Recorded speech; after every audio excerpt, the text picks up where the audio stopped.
রাঙ্গুনিয়ার নেতৃত্ব নিয়ে প্রশ্ন তুলেন, আমি তাদের উদ্দেশ্যে বলতে চাই, বাংলাদেশে এমন দৃষ্টান্ত সৃষ্টিকারী কোনো উপজেলায় নেই। বাংলাদেশে এমন একটা উপজেলায় রাঙ্গুনিয়া উপজেলার যিনি যুবদলে আহ্বায়ক করে রাঙ্গুনিয়ার সন্তান, রাঙ্গুনিয়ার ভূমিপুত্র অধ্যাপক কুতুবুদ্দিন বাহার কারাগার।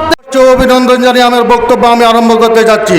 সংগ্রামীর সাথে বন্ধুরা আমার আজকের এই ইফতার মাহফিল করার জন্য আমি সর্বপ্রথম মহান রবের কাছে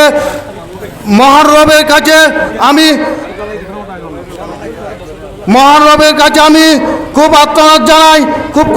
আজকে খুব আনন্দময় মুহূর্ত। দীর্ঘ 15 বছর পর বাংলাদেশে উন্মুক্ত স্থানে শরফ বাটার মাটিতে আজকে ইফতার মাহফিল আয়োজন করার জন্য আমি একটি কথা বলে সময় সংক্ষিপ্ততার কারণে আমি একটি কথা বলতে চাই। আজকে রাঙ্গুনিয়া উপজেলা বিএনপিতে কিছু আমার শ্রদ্ধাভাজন সিনিয়র নেতৃবৃন্দ রয়েছে, যারা বিগত 15 বছরে একটা প্রোগ্রামে উত্তর চট্টগ্রাম থেকে রাঙ্গুনিয়াতে একটা প্রোগ্রামে ছিল না, কিন্তু বর্তমানে এসে তারা এমনভাবে বক্তব্য দিচ্ছেন যেমন যারা রাঙ্গুনিয়ার হয়ে কাজ করতে চান, যারা রাঙ্গুনিয়ার অলিতে গলিতে রাজনীতি ছুটে বেড়াচ্ছেন, তাদেরকে প্রতিপক্ষভাবে আওয়ামী লীগের কোনো কর্মকাণ্ড, কোনো হিসাব নিকাশ নিয়ে কোনো কথাবার্তা বলতেছে না।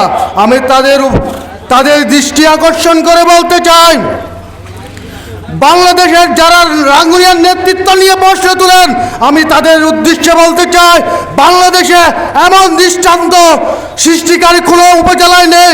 বাংলাদেশে এমন একটা উপজেলায় রাঙ্গুনিয়া উপজেলার যিনি যুবদলে আহ্বায়ক করে রাঙ্গুনিয়ার সন্তান,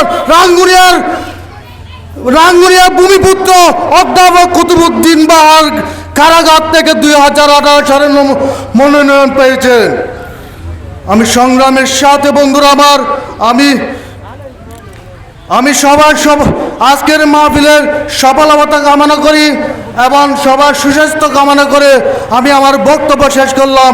বাংলাদেশ জিন্দাবাদ, বাংলাদেশ জাতীয়বাদী দল জিন্দাবাদ, শহীদ জিয়া অমর হোক, বেগম খালেদা জিয়া জিন্দাবাদ, অধ্যাপক কুতুবুদ্দিন বাহার জিন্দাবাদ। আসসালামু আলাইকুম।